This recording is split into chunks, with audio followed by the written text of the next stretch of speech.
Hi, my name's Johnny and I teach live event production. Today in this video, what I'm going to be looking at is a session I did week 2 of my year 2 learners. And what we're looking at is using the Behringer X32, looking at some of the channel processing capabilities it has, and we're looking at routing. So I'm going to start the session on just like recapping on some of the stuff we went over in week 1. And then I'm going to quiz them and do a little bit of air training and just kind of give them some nuggets in there and then that I want them to apply later on.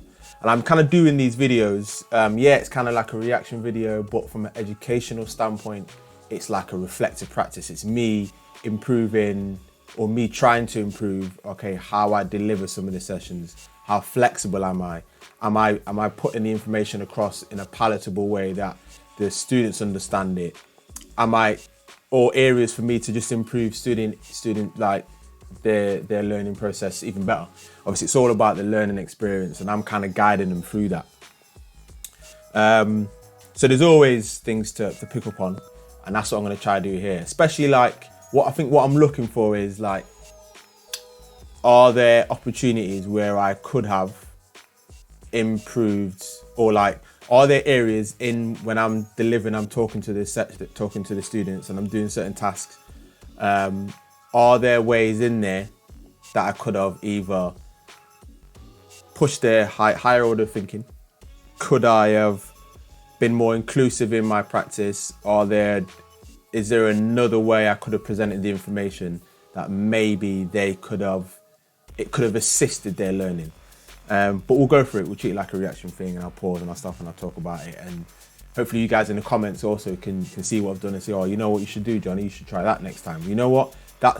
Don't do that, but try this, or have this as an option. This is what this is all about. So let's look at the video. So this morning, yes, I want to talk about, obviously we'll refresh on channel processing, what we did last week, a bit of EQ, a bit of compression, and then we'll look at routing. So looking at sending stuff to effects and setting up a monitor send. So to start off with, I've called this Johnny's Recipes. And I thought, when I was thinking to myself, okay, how can I make this easy just to remember? You know, sometimes when you're cooking at home, you're going to remember me because you're going to like, oh, Johnny called his processing recipes. So I thought, okay, to make it easier, when I was talking about compression, because compression can be quite complicated, especially those that aren't, sounds not really my thing. Even though it is essential, I'm hoping that this will make it a little bit easier to remember. So if I wanted like a punchy setting on the compressor, I want a slow attack and I want a fast release. Ratio, I'm looking between 4 to 6 to 1, which is kind of like a medium compression. And then tone-wise, I'm going to get something quite hard-hitting. Now, where would I use, or what instrument would I use that kind of setting on if I want a hard-hitting tone off? Okay, so even now, just thinking about it now, I'm watching myself do this. I'm already recognizing that what I could have done is have an audio example. So yes, I've described it, and yes, I've kind of tried to dress it in a way, okay, well, it's a recipe, because I want them to kind of have an analogy to relate to it, to make it easier to understand. But I think already what I could have done here is, all right, a punchy, so the first line, for all three of them, is okay, a punchy setting, hard hitting tone, blah, blah, blah, but then an audio example. What does it sound like? Because I want this recapping, especially with those who are into live sound, is about ear training.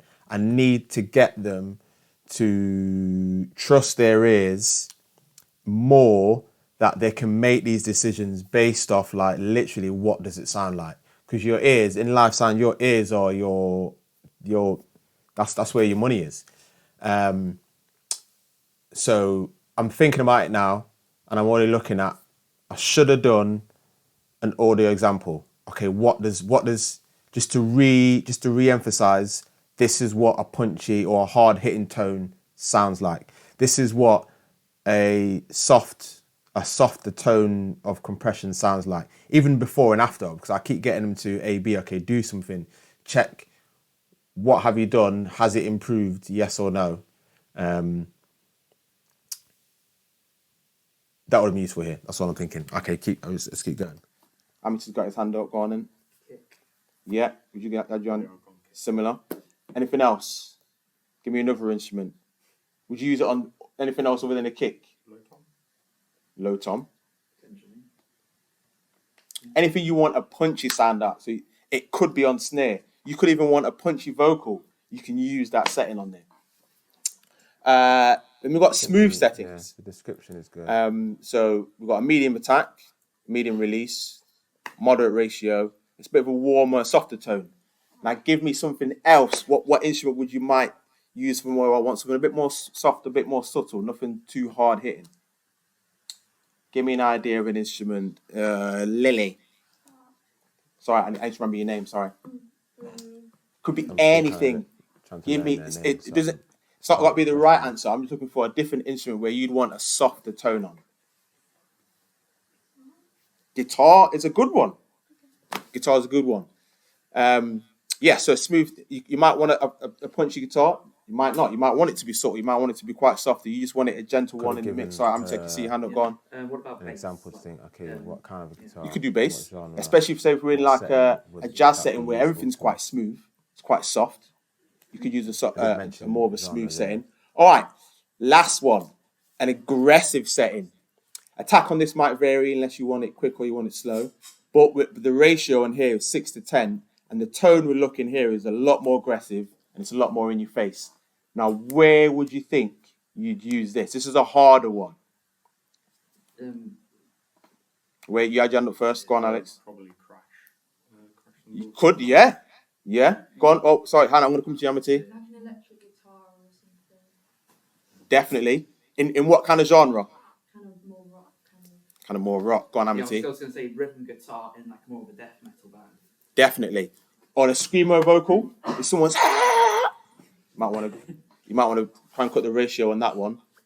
Okay, cool. Now I'm just going to wake up your ears now then. Okay, so we're on ear training. I'm just going to divide up the frequency spectrum, yeah?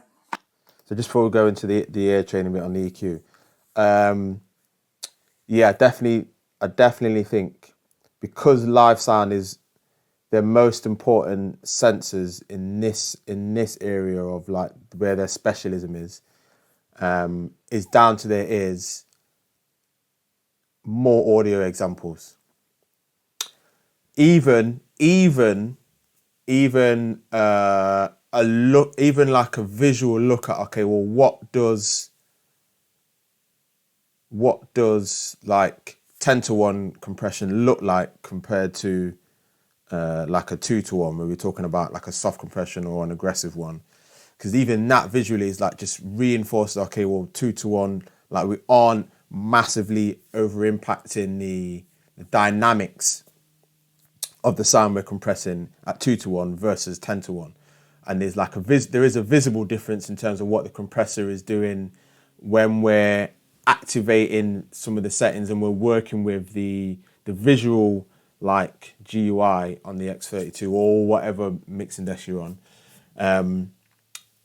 But sonically, we're listening for, okay, what is it doing? Because we have the benefit of seeing what the compressor is doing on an X32 or on a digital mixer, but the audience don't necessarily know. And what all they're doing when they're in that environment, whether it's a live show, whether it's a recording, they can only see and hear what's going on. And when something doesn't sound right, they're not thinking that all the equipment they're using, they're just like, something's not sounding right. So I think, yeah, both of those things would have been useful there. I definitely think having the recipe thing was useful. Having an analogy of something that they may be familiar with and using that same like, I don't know what the word is, but transferring it into, okay, well, this is how I can also use that within this setting, this context. I think that worked, and a few of the students were like taking pictures and say, okay, I'm going to use that next time I'm mixing something. I can use that. So that was useful. But now let's have a look at EQ then. What am I doing with EQ? Oh, here what I'm doing, I want to test their hearing. So I'm doing a bit of ear training. And I'm just gonna describe. I've given you first clue. So if we're talking low frequencies, I've just described it. Okay, it's like the thump, the bottom, the rumble area of the EQ. Yeah. How would you describe the mid range? So I've given them an How would example you what I want them to describe do, and the then now I mid want range? them to What does it kind of sound when think. it's middle bit? I'm going to give you a bit of a clue. What it sounds a bit middle. What does it sound like here? Echoey. Yeah. Go on. You going to say something? What were you going to say? Have you got your hand up? I was going to say if it's low mid, probably boxy, but if it's like high mid, talking about 4K, probably like more harsh, like that E sort of sound. Yeah. Boxy is good. Sorry, you're going to say something different. No? Yeah, kind of a boxy sound. Okay, how would you describe the high bit? How would you describe the high bit to EQ? I'm talking real up there, sort of. They talked about boxing. How would you describe it? So I'm trying to get them word-wise. Give me a word. Familiarize themselves with descriptive words. Trying to get them to familiarize themselves with descriptive words of what something may sound like, so that when they come into EQ and they're thinking about, do I need to apply EQ or do I not need to? Is there something that's instantly sticking out to me? And then they can pinpoint it with a description, which I think feels easier. Especially how I do it. It's like if I turn up to something, let's say I pull up a bass guitar or pull up an acoustic guitar or any instrument, instantly what I'm listening out for are things that poke out to me as an engineer. And if something sounds like, okay, there's something down in the lower register and it sounds stumpy, too much bottom end, or it's rumbly, I know where I need to go with my EQ. If something sounds boxy, I know where to go with my EQ. Or later on, when I tried to make this a little bit more complicated, I bring in more descriptive words of other frequencies we can use. So I'm just trying to get them to describe the frequency. Can you describe it? Because if now you can describe it, you can use those descriptive words when you're mixing. That's what you're trying to either cut or boost. Would you describe it as maybe sizzle? Crispy, that's a good word. Yeah. Now the reason I want you to come up with description for the word is when we're EQing and we're applying some of these techniques, I want you to kind of think, okay, there's something that's either needs to come out or and it's too present, I need to take it away. And I want you to think, okay, well, what is the bit I'm looking for? Does it sound boxy? Does it sound too low and rumbly? Does it sound too sizzly and raspy? So then you can go to where those frequencies are and you can either boost it or cut it out. All right, so to test your ears, I'm just going to play a little bit of music. You might have heard this, we were doing this last week. This is no EQ applied.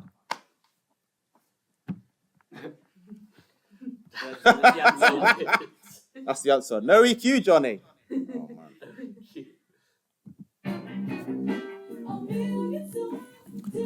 Okay, so I'm playing it to them flat here. And I've clicked on my presentation and it's revealed the next bit when I wanted to challenge them a bit more. But I think I'll figure out that I did that later on, but it's cool for now. I'm just trying to get them to just listen for now. So this is week 2, and they've not heard anything. Well, we've not done any kind of ear training stuff yet. So that's got nothing on there. And I've just cheated. I'm giving you I've skipped too far. Okay, so if that's got nothing on it, what's this? Is this low, is this mid, or is this high? Why are you doing this to me? Why are you doing this to me?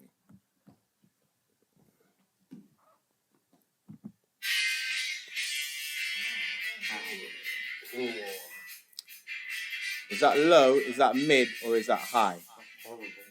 That's true. That's very high. That's high. But not like high. High but not high. High but not high. Yeah. Sounds like one of those songs they play on the phone, like being put on hold. Like it's a telephone, yeah. What I could have done there is, he said it was high, but not high. What I could have asked then is, to see if they could put a number to it. Okay, where do you think it? If I've applied a high shelf or a high pass filter to this, where do you think I've pulled up the frequency to? Just to see. I know that's quite advanced. I'm not, and I don't expect them to get the exact number, but can they? What I could have ascertained there is, can you put a number to how high is high? As one of the students says, oh, it's high, but it's not super high. Okay, but can you put a number to that? I don't have to have an exact one, but can you put a number to it? Just getting them to think, okay, it's high, but are we talking 6K high? Are we talking 8, 10K high? Or are we talking high 3K, 1K? So let's keep going. It's a telephone, yeah? Yeah, it does. All right, where's this? Wait, I see. My mouse disappears.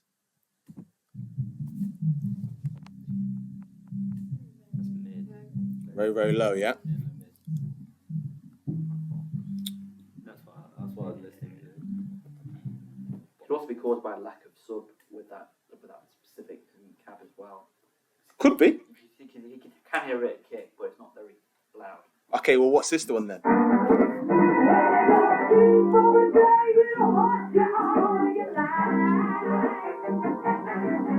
Would you say it's low, mid, or is it high? Mid. Yeah. Some saying anything different. Mid. Yeah, You said it's mid.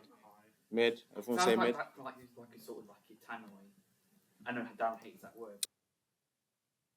Just before I played the mid one, I played a low one where I've low passed an audio clip.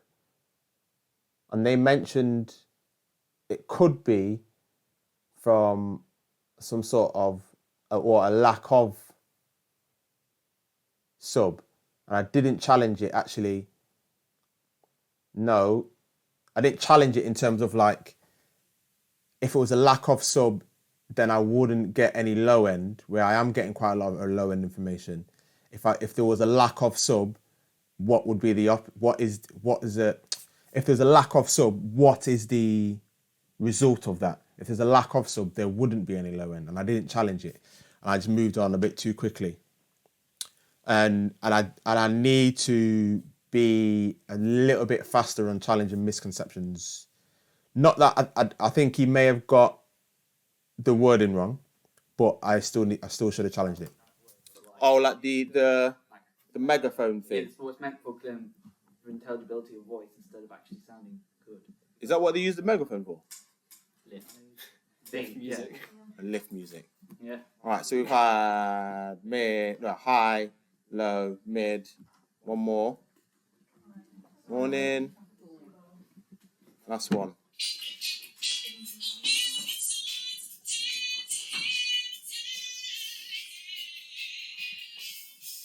Sorry. Where are we saying that? High. Definitely high, right? So computer already cheated. And so you've seen. So how would this describe low mid and high mid? Would you agree with some of those descriptions? So low mid, bit of body, warmth, sometimes it could be boomy. And would you agree with or disagree with the high mid?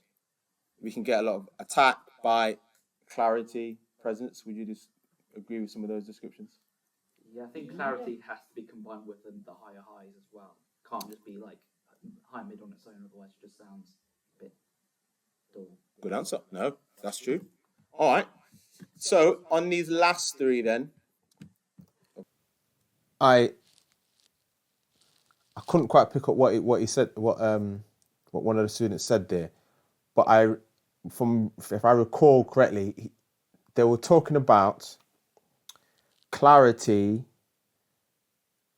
isn't just necessarily about boosting the high mids, and that is actually a great answer, because now they are thinking about, if I boost this one frequency, it doesn't just give me clarity.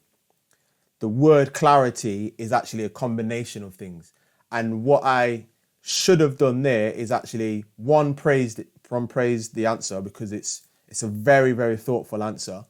and very, very analytical. But what I also should have done is re-emphasize, okay, well, why is clarity not just about boosting that one area of EQ? And why is it a balance of other things? And maybe just giving an example of, okay, well, if clarity is what we're after, which is ideally the main thing we're after when we're doing live sound, is clarity.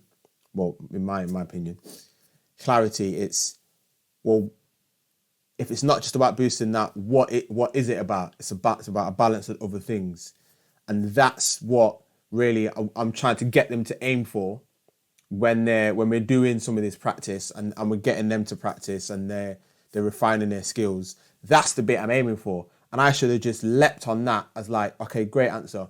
Ask somebody else. How, if clarity isn't about just boosting the high mids, what is it about? Why? What are other ways we're trying to get clarity from? Is clarity just through EQ?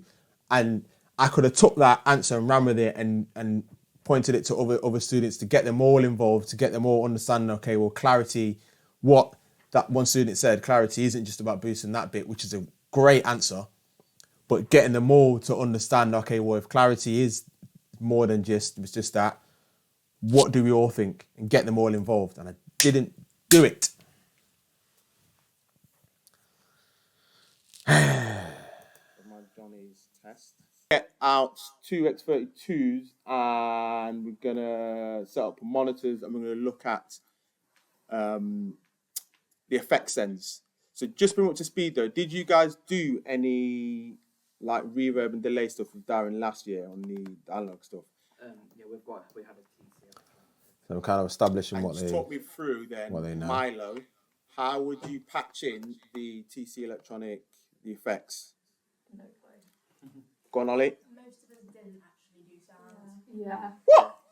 So I did not do sound. I did stage management, Yeah. mostly a little bit of lighting, shaded mostly lighting, and Alex did mostly management. Like a lot of us didn't actually I do mainly sound. did lighting and management.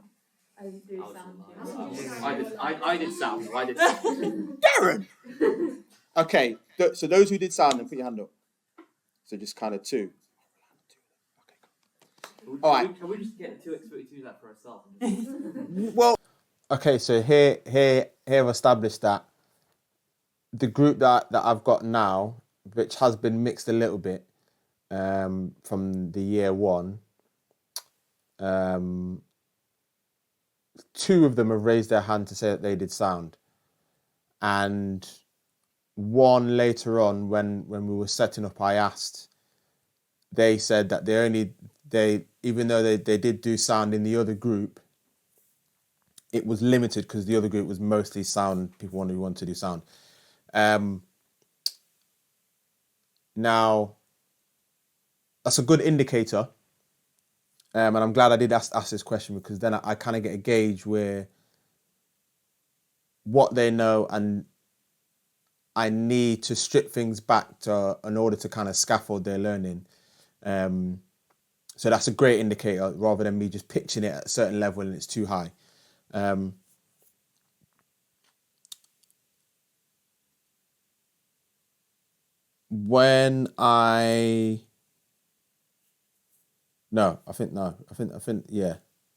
Rather than being too critical, I think it was a good indicator to know where the level they're at, and I think it was good to ask this now. Early on, we're in week 2 of the second year scheme. It's given me enough to know that, okay, well, maybe we do need to spend a little bit more time on sound and give more students the opportunity to practice it as much as possible, versus like, okay, you've picked your kind of role and that's all you kind of do. I have to give each student ample opportunity to have the taste of the flavour of all things that are available. no, because we're only going to do it until like 11:45, and then so we've only got like an hour really, so just over an hour, and then we'll go. Then we'll do something in a round. So that's stage management stuff, stage, and then lighting. As in around stage or... Yeah, around the stage. Yeah, man, right in the middle of the room. It's coming back. Right, so How would you set up sends? No, yeah, sends. Go on. Me. Yes. Right, sends to an FX unit. Yep. Right, so what console? How Darren taught you. How down to on the X32, right? Yeah. So, well, if you want just one FX send, what you do, you pick a pin and then pick an aux bus. Yeah. I tend to use probably like 5 or 6. Mm-hmm. What you're using. You go in one of the FX. Now I'm thinking I should have got at what they were familiar with in year one. So year one, they all did analog. It was no digital. I teach digital in the second year. What I should have done is got out the F32 and say, show me. Because right now, I think I'm into the lesson, 15 minutes. They've been sat down. I've been sat down. I could have said, look, okay, we're going to get out the F32 and I want you to visibly show me. Because then it's like a refresher for them. Okay, they're going to get flashbacks of, I remember this from last year. Yeah, it looks familiar. And then I want them to pinpoint or pick out key bits that are on the analog desk. And then I'm going to talk about, then I'm going to get them to use those transferable skills over to the X32. And it's the same on the digital console. It's just that where you access that are different places. But the concept is still the same. We're still sending some of the audio signal you want to over to somewhere else and it comes back somewhere. So the concept's still the same. It's just the layout is different. And I think after 15 minutes of being sat down and me doing some air training stuff and me talking to them, I could have got them up, show it me on the F32. Remind. So I might play silly here and say, okay, well, just remind me, show me how you do it on the F32. And I can be like, oh, that's very similar. It's not nothing massively different here. No, we're still going to use sends. We're still going to an effects unit. We're still setting up a return channel and we're still able to bring it up on the fader. It's exactly the same. And then that way, when we transfer over to the X32, that same understanding in terms of signal flow, you can transfer over to the X32. It just looks differently. That's what I should have done there, rather than 15 minutes of me just chatting. Decent. I think it's a decent start. I've challenged them a bit. I definitely, one thing I want to work on more though is like challenging misconceptions. And there were a couple of opportunities in there I could have challenged misconceptions. And it was a great opportunity from building on a great answer, which is ultimately where I really want some of the students who, when they're seasoned and like they're coming to the end of second year and they're thinking about HE or going into the industry, that's how I want them to think. And if they're thinking that in week 2, I should have reminded them, okay, this is what we're aiming for, and I should have spread that and had a nice little discussion between all the learners on that topic there, especially about clarity. It was a great answer. And I should have got them to familiarise themselves and show me what they know on the F32. Because the second year, what tends to happen, and I did mention this later in the session, is that in the second year, when we start using digital stuff, and understandably people see the benefits in digital media and digital equipment, the stuff that the analog stuff that they used in year 1, it never gets opened again. So in year 2, once I bring out the X32, they all love it. It's simple, they can use it on a laptop, it's quick, it's got motorized faders, all the fancy stuff. They then never bring out the analog stuff. And what I could have done here in the early weeks in year 2 is that, let me just bring it back out, just momentarily, remind me, show me, point to it. What's that called? How does that work?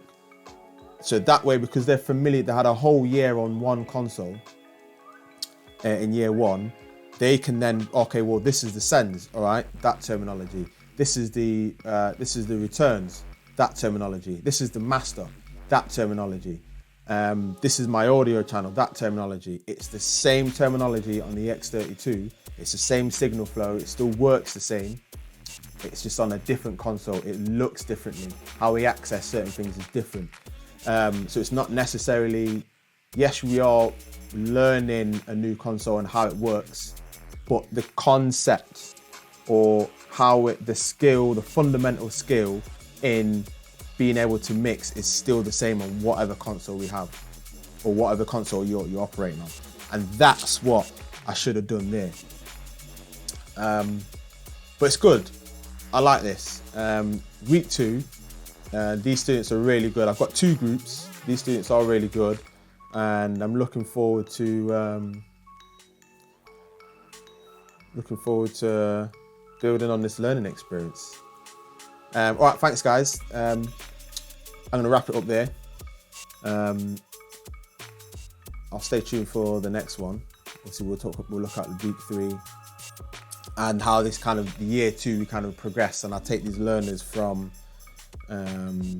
where they are now in terms of learning digital equipment and some of the fundamentals, and seeing how they progress at the end of the year, where they start to make their life choices and where they want to go. So I'm super excited. I've wanted to do this for a while now. Now we finally got it underway. See you next time.